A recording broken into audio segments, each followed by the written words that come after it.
A violent incident that rocked a Harper Woods neighborhood and destroyed a family more than a week ago just keeps getting worse. 23-year-old Johnathan Welch was let out on bond, accused of torturing his girlfriend. Police say he used that bond as freedom to take her life and the lives of others. Zlayiah Frazier was a beautiful 22-year-old with a lot going for herself. She was the owner of an online boutique that sold purses and shoes. She also wanted to be a nurse because her brother had struggled with the disease and her sister had cerebral palsy. Her family described her as a sweet, loving, positive person. So how does she go from being a person with the most to live for in the room to a person that's no longer with us? Here's how. Her 23-year-old boyfriend, Johnathan Welch. The couple met each other back in 2014. She posted on her social media that the two practically raised each other. In that same post, she would go on to say, together they accomplished greatness, and she was very lucky to have him in her life. Oh, handsome black man. Hey, Daddy. Hey, big kid. And they had a son together. She even posted his reaction when he found out he was going to have a boy, with a caption that says, his reaction is priceless. Man, he get to carry on this greatness. We have a boy. He gotta be great. He gotta be great. He gotta be great. He got to. Posting about the good things that are going on in your life, it's normal. That's what most people do. What they don't post about is when their relationship is falling apart and they don't know what to do about it. It's being reported that at some point, Johnathan began to put his hands on Zlayiah. It increasingly got worse until it reached a breaking point, and that would be June 12, 2022. On that day, Johnathan thought Zlayiah was talking to someone else on the phone, and he wanted to read her text messages. So he asked her what was her password on her phone. When she didn't give it to him, he wrapped an extension cord around her neck. He kept tightening it and then loosening it, tightening it, loosening it, steadily adding more pressure each time. Then he heated up a metal spatula and burned her arms and legs. He kept saying, if you don't tell me, this is going to go on all night.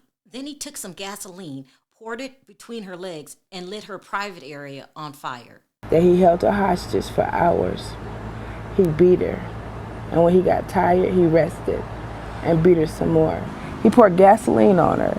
He wanted to kill her. This lasted for 4 hours. Then she convinced him to take the extension cord off of her neck so she could go tend to their crying son, who was in another room. Once she got the child calmed down, she was able to run out the front door to a neighbor's house. My sister was fully naked when she ran out the house and ran to a nearby neighbor house to get help. The neighbor took her in, locked the door, gave her a blanket to cover herself, and called 911. Johnathan tried to kick in the neighbor's door, but left before the cops arrived. He was arrested later that same day.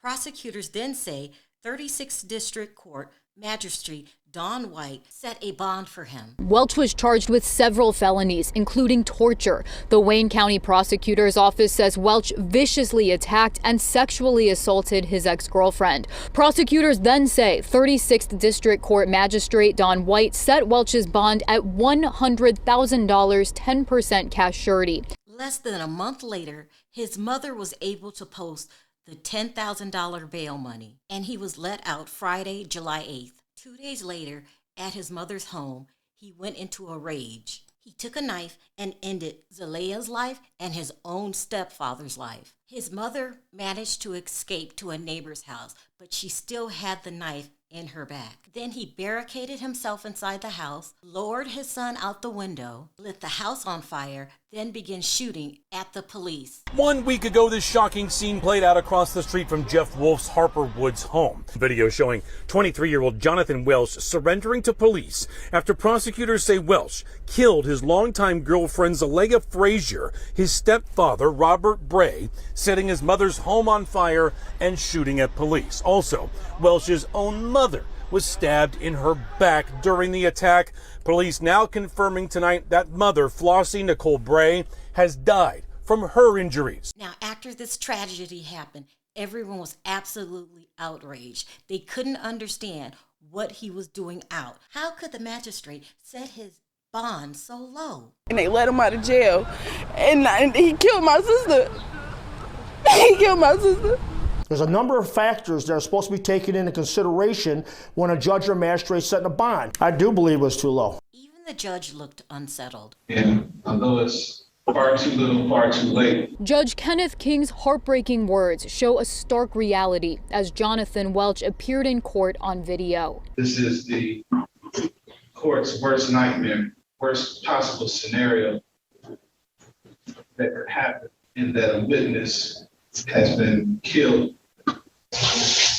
after the defendant was placed on bond. I'm sure the 36th District Court feels really bad about what happened, but this truly is a case of simply too little, too late. We can't change the fact that this little boy is going to be without a mother. All we can do now is warn other women who are trapped in relationships like this. I want women across the world to know that abuse is not love. Let me know your thoughts in the comments section. Until next time, bye for now.